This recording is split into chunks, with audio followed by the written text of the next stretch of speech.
Congratulations! You are about to be born. And before you ever see the ocean, you will already be a murderer. You are a sand tiger shark, and right now, you don't even exist as a fish yet. You're an embryo, floating in the dark inside your mother's body. And your mother, generous soul, did not give you one womb. She gave you two. Twin apartments, beachfront property. Each one currently overcrowded with your siblings. Because here's the thing about your family. A sand tiger litter starts as a whole crowd of embryos. Dozens of tiny hopefuls sharing the same dark room. A studio apartment for 40. And there is only ever going to be one survivor per womb. So you do the math early. Around the time you're just a few centimeters long, you grow something your roommates wish you hadn't. Teeth. Functional, in-the-womb, working teeth. Most babies get a rattle. You get cutlery. And then you eat your siblings. All of them. This is called intrauterine cannibalism, and it is exactly as cozy as it sounds. You are the biggest embryo in the room, so you treat the rest of the room like a buffet that can't run away. First come, first served. Mostly first. Once the siblings are gone, you're still hungry, so you move on to the unfertilized eggs your mother keeps releasing into the womb. This is called oophagy. Egg delivery, straight to your door, forever. You're basically a subscription service that eats the company.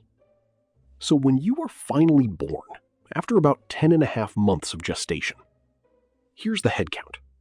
1 pup per womb. 2 pups for the whole litter. Out of dozens.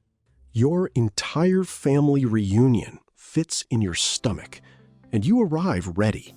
You're born around 1 meter long. That's a baby the length of a guitar, already equipped with rows of needle teeth. No clumsy newborn phase, no awkward years. You exited the womb as a fully functioning predator because you've been hunting since before you had a face. Most baby sharks have to learn. You learned in the dark, on your own siblings, with no witnesses. Therapy would have a field day with you, if sharks could afford it. Now you're out in the open coastal water, and the ocean wants to know what you're made of. You're 1 meter long, which is impressive for a newborn, and pathetic for the open sea. Bigger sharks see you as a snack with attitude. Your survival strategy is simple. Get bigger before something else gets hungrier. You drift along sandy bottoms and rocky reefs, usually in shallow coastal water, down to maybe a couple 100 meters. You hunt small fish, rays, squid, the usual seafood platter.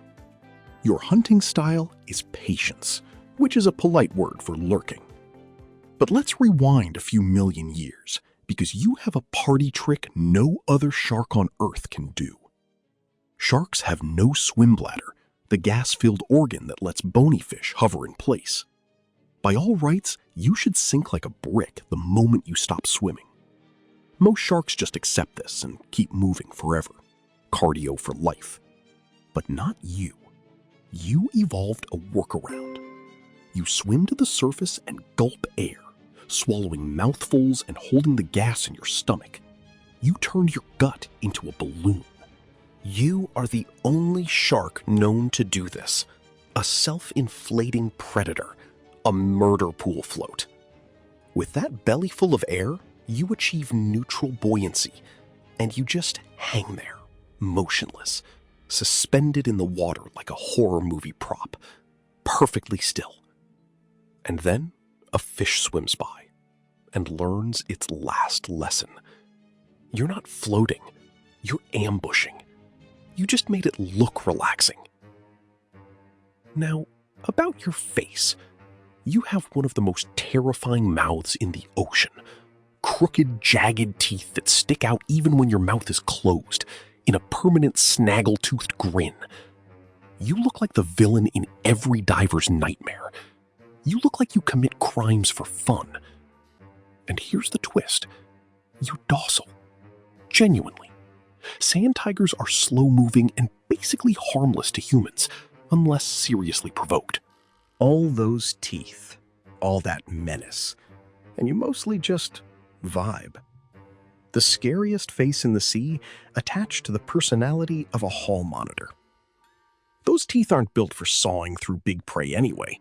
They're thin and needle-like, perfect for gripping slippery fish whole.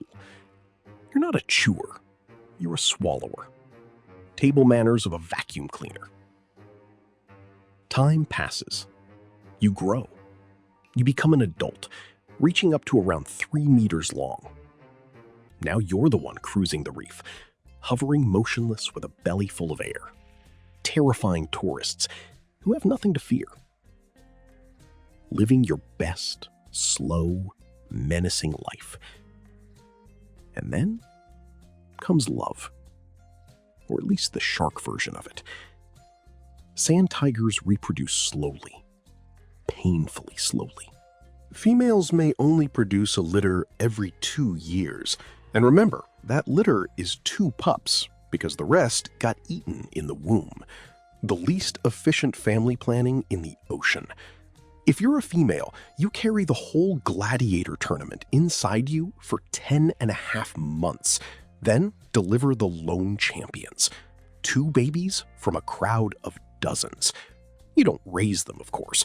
They were raised by combat. Worst nursery in the sea, but it builds character. And this slow, brutal math is exactly why your species is in trouble. You reproduce so rarely that your numbers can't bounce back from much. 1 bad decade and a population just doesn't recover. Old age, if you reach it, is the same slow patrol. Drift, gulp air, hover, ambush, repeat. You can live a few decades doing this. A long, quiet career of looking scarier than you are.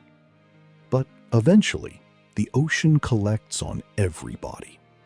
Maybe your reflex is dull and the fish get away. Maybe a bigger predator decides the snaggle-toothed legend looks tired. Maybe you simply slow down and one day you sink for the last time, the air leaving your belly like a deflating party balloon.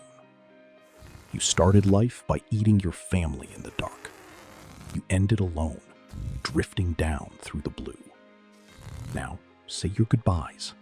Exhale your last mouthful of air and leave this world. In reality, the sand tiger shark, also called the gray nurse shark, is listed as critically endangered in some regions and vulnerable globally. Decades of overfishing, bycatch, and culls hit a species that only produces 2 pups every couple of years. An animal that survived its own siblings before birth is now struggling to survive us. The scariest grin in the ocean turned out to be the fragile one.